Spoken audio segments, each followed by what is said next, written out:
বিশেষ করে রিজনিংয়ের sitting arrangement, এই সিটিং অ্যারেঞ্জমেন্টের প্রচুর সংখ্যক তোমাদের কিন্তু সমস্যা হয়। তোমাদের যাদের যাদের সমস্যা হয় স্পেশালি তাদের জন্য একদম বেসিক টু অ্যাডভান্স লেভেলে আজকে তোমাদেরকে বুঝিয়ে দেবো। আশা রাখছি আজকের এই একটা প্রশ্ন খুব সুন্দর লেভেলের প্রশ্ন, এই একটা প্রশ্ন তোমরা যদি বুঝে নিতে পারো তাহলে আজকের দিনের পর থেকে আজকের দিনের পর থেকে তোমাদের এই সিটিং অ্যারেঞ্জমেন্ট নিয়ে আর কোনোদিন সমস্যা হবে না, একদম কনফিডেন্সের সাথে বলছি।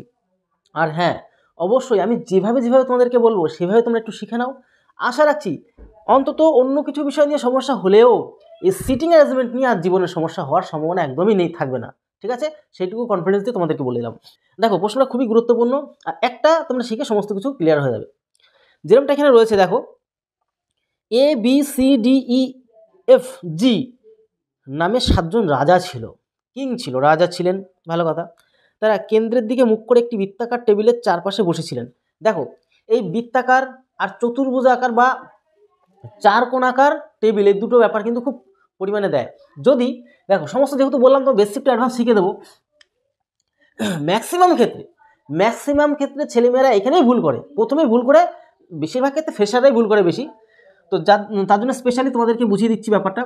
দেখো, এখানে আমাদের গোল টেবিল বললো, তাহলে গোল টেবিল বলতে এরকম একটা ব্যাপার। তারপরে আর যদি বলতো চতুর্ভুজাকার বা আয়তাকার, একই রকম ব্যাপার, এরকম একটা টেবিলও হতে পারে, দুই প্রকার টেবিল হতে পারে।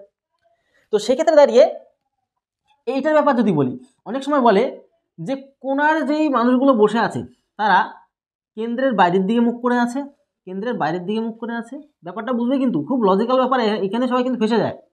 আবার টেবিলের মাঝখানে যারা বসে আছে কেন্দ্রে মিডলের দিকে সবাই কিন্তু মুখ করে বসে আছে, তখন কিন্তু ম্যাক্সিমাম ক্ষেত্রে সবাই ফেসে যায় এই জায়গাতে।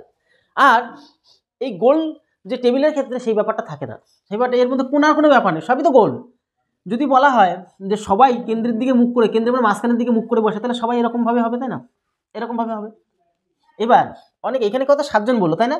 খুব মারাত্মক একটা সিচুয়েশন তৈরি হয়। অনেকে না, যেহেতু বলেছে 7জন রাজা, অনেকে এরকম করে, এই 1 2 3 4 5 6 7 মানে এলোমেলোভাবে সাজিয়ে ফেলানো শুরু করে, তারপরে কেস খেয়ে যায়।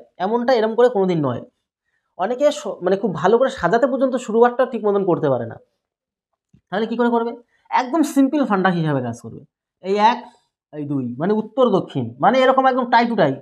এ যদি এখানে বসে ঠিক তার বিপরীতে একটা, তাহলে 1 2 এই 3 এই 4, একদম পূর্ব পশ্চিমের ব্যাপারটা থাকবে। ঠিক আছে, 4 হয়ে গেল। এবার যে কোনো সাইডের বিপরীতে 5 6, তারপরে এই 7, এখানে 8, তাহলে আমার 8জন তো নেই, তাহলে এইখানেও বসালাম, অথবা এইখানেও বসাতে পারতাম। যদি এখানে না বসাতাম এইখানে বসাতে হতো। এইভাবে একদম সিস্টেম অনুযায়ী কিন্তু সাজাতে হবে, নতবা কিন্তু কেস খাবে, বারবার কেস খাবে। ঠিক আছে, ক্লিয়ার হয়ে গেল। এবার মনে করো, ধরো এখানে যদি 8-এর ব্যাপার থাকতো, 8 যদি 9 10 থাকতো তাহলে এখানে দিতাম, এখানে বিপরীত দিতাম। যদি 11 12 থাকতো তাহলে এখানে দিতাম, এখানে 13 14 থাকতো এখানে। ব্যাপারটা আশা করি বুঝতে, ঠিক বিপরীতে সাজাতে হবে। এবার 2 3টে লাইনে কোনো সমস্যা থাকে না কারোরই, তারপরের থেকে বুঝে নেওয়াটাই সব থেকে বড় চ্যালেঞ্জিং কাজ। কীরকম? ABCDEF G নামে 7জন রাজা ছিল, এগুলো নিয়ে কোনো সমস্যা নেই আমাদের। তারা কেন্দ্রের দিকে মুখ করে, মানে মিডিলে, প্রত্যেকেই মিডিলে, মানে এই মাঝখানের দিকে সবাই কিন্তু তাকিয়ে। তাই আমি অ্যারো মেরে জিনিসটা বুঝিয়ে দিলাম। যদি কেন্দ্রের বহির দিকে বলতো তাহলে এরকম হতো, উল্টো দিকে, এরকম অ্যারোটা উল্টো দিকে, অ্যারোটা উল্টো দিকে হতো, কিন্তু আমাদের তো সেটা বলেনি, তাহলে আমাদের চাপও নেই।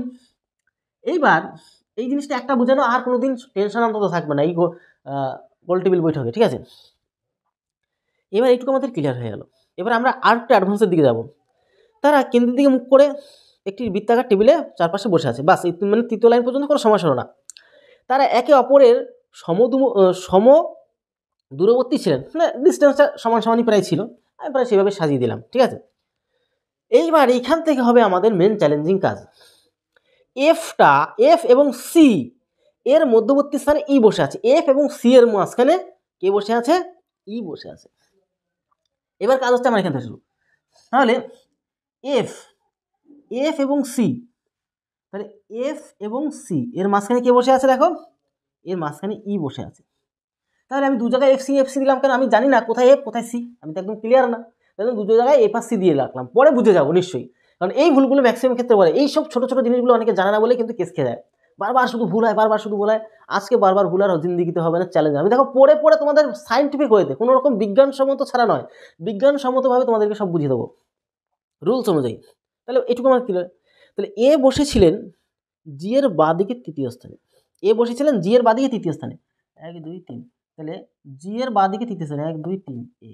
ও আচ্ছা দাঁড়া, তাহলে জি বাঁ দিকে যেহেতু বলেছে, তাহলে কি বলছে, এ বসেছিলেন জি এর বাঁদিকে, আচ্ছা জি এর বাঁদিকে 1 2 তৃতীয় স্থানে এ। কেন?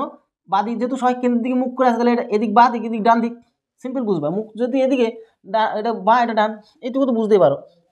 বাঁদিকে তৃতীয় স্থানে মানে 1 2 তৃতীয় স্থানে। ওকে, ক্লিয়ার হয়ে গেলে এইবার আমরা চলে আসবো একটু নিচে। শুধুমাত্র ডিটা, ডি এ ও বি এর মাঝখানে বসেছিলেন, ডিটা এ ও বি এর মাঝখানে ডি, এ আর বিটার মাঝখানে ডি, তাই তো নাকি ভুল বললাম?